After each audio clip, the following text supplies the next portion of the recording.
welcome to Pitch to Screen podcast. I am Kelly Thorne. Today, we're going to be chatting with Mark Maxey. He's an Emmy award-winning producer. He's an executive at Rolling Pictures. They do everything from development, packaging, production, editorial services for film and television. His recent feature films include Space Oddity, starring Kevin Bacon, directed by Kira Sedgwick, and As They Made Us, starring Dustin Hoffman, Candice Bergen. He was also a producer of Rare Objects, directed by and starring Katie Holmes, alongside the amazing Alan Cummings. And he also just did a documentary feature called Up to Snuff, which Maxey wrote, directed, and produced. It features Aaron Sorkin, Martin Sheen, and Tom Arnold. His work has been featured everywhere from ABC, CBS, NBC, CNN, Discovery, Fox, MSNBC, MTV, and PBS. Wow. Thank you so much for being here, Mark. Yeah, my pleasure. It's great to be here, Kelly. So tell us just a little bit about how you got into filmmaking in general. Yeah, I like that it's a collaborative thing. I've always liked the visual arts. I did theater when I was a kid growing up, and was always into kind of music and arts. So my original plan, I think, was to be a rock star, and that didn't pan out. So I kind of fell back to filmmaker and kind of found a place where I fit. So it's a different type of rock star. Different, yeah, very different. Being behind the camera instead of out in front of everybody. But I love what I do, and yeah, it really is just a very fun, rewarding, creative career. So love it. How did you what was the steps like? So did you go to school for it, or? I didn't. No, I mean, I kind of fell into it. I went to work for a television related company, but in the marketing department, and then kind of got into production coordination and production management, and then got into producing.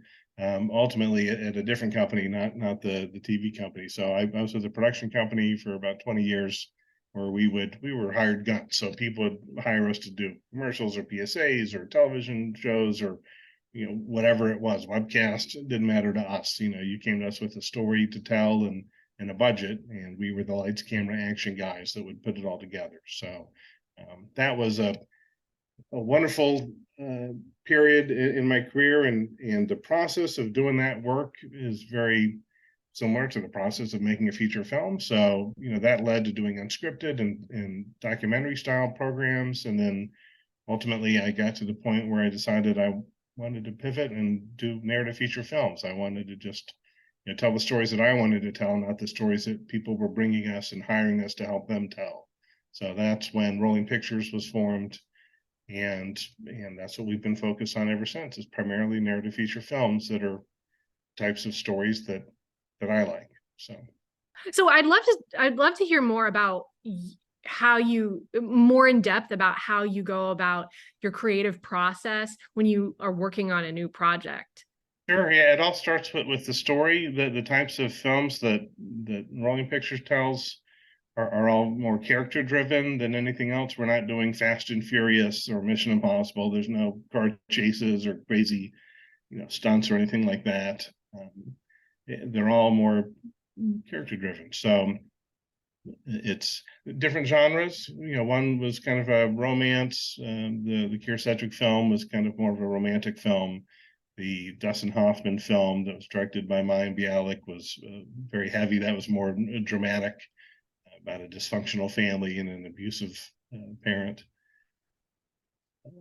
as opposed to Rare Objects. It was very much about the story of two women struggling with mental health issues in Manhattan, and how one was wealthy and one was an immigrant, and their lives kind of intersecting, and how they impacted each other.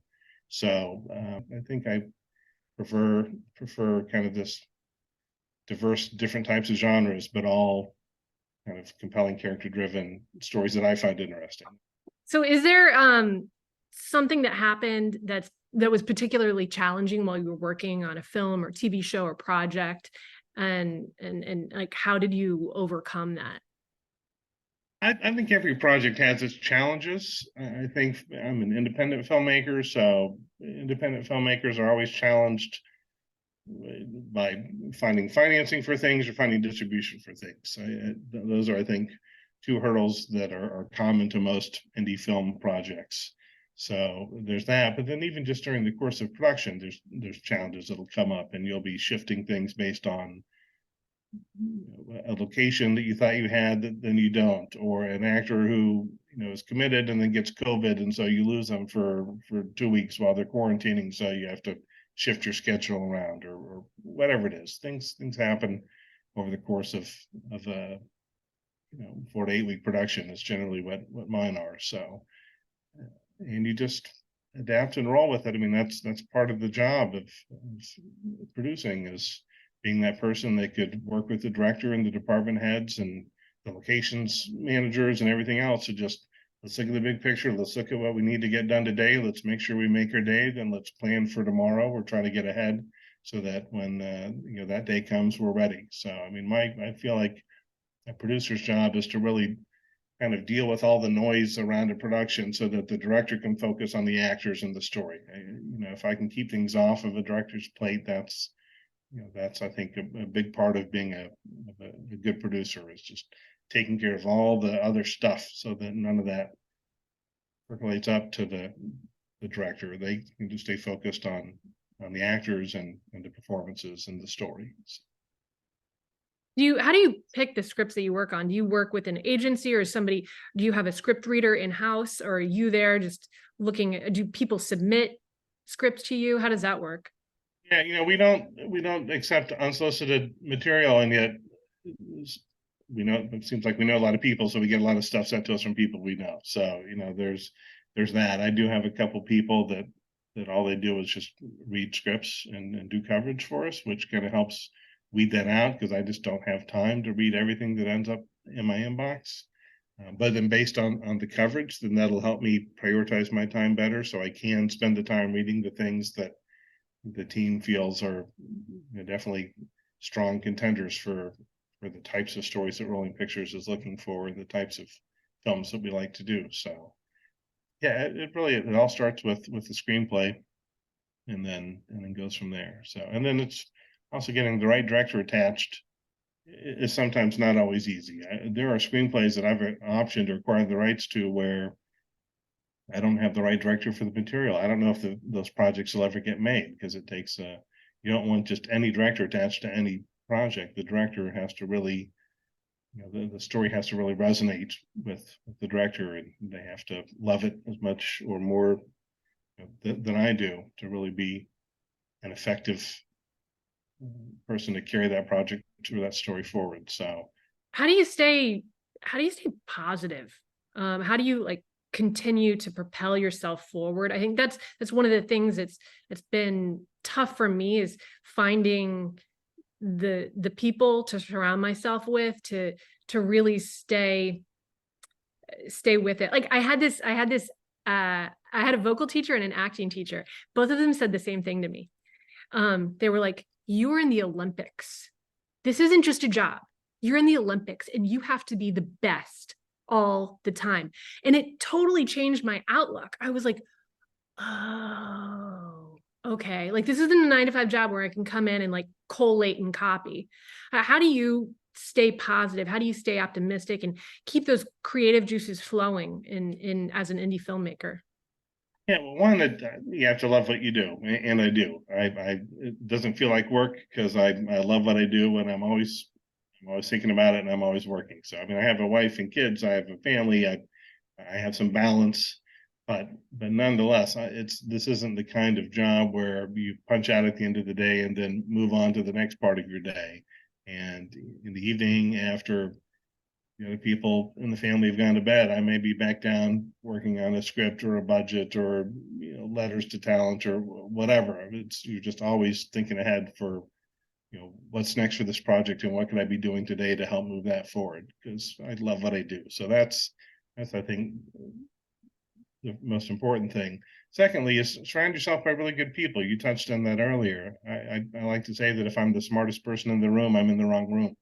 If you build a really great team, they make things so much easier and so much more fun and so much better. So do you have any advice for anybody that's just beginning their journey in filmmaking? I think just do it is the first thing. I mean, being a filmmaker is one of those professions where in order to be one, you just have to decide that you are one and then go do it. You don't need a degree or a school or someone else to tell you, okay, you're a teacher or you're a doctor or you're a lawyer or you're whatever. This is a career that anyone can do it at any age, at any stage of their own personal journey. Anyone can decide they're going to write or direct or act or produce or do production design or be an art director or whatever. I mean, there's so many different roles within production. You just need to find your tribe and surround yourself with people, and you just got to decide to do it. I think people sometimes feel like you need to have a big budget or you need to have a lot of resources or you need to have this, that, or the other. And there's a short film, a filmmaker that I met who had a short that got into the Cannes Film Festival, and it was a 13-minute kind of sci-fi based thing set in space, beautifully done. And this kid made this in his apartment with his friends and a green screen for less than $100. And it was a short that was good enough to get into the Cannes Film Festival. So you don't need to have the most expensive Arri camera, the most expensive lenses. You can have a cell phone that shoots 4K video and go make your short with your friends. Go tell your story. So Thank you so much. This was lovely. thank you. Yeah, no, it's a treat.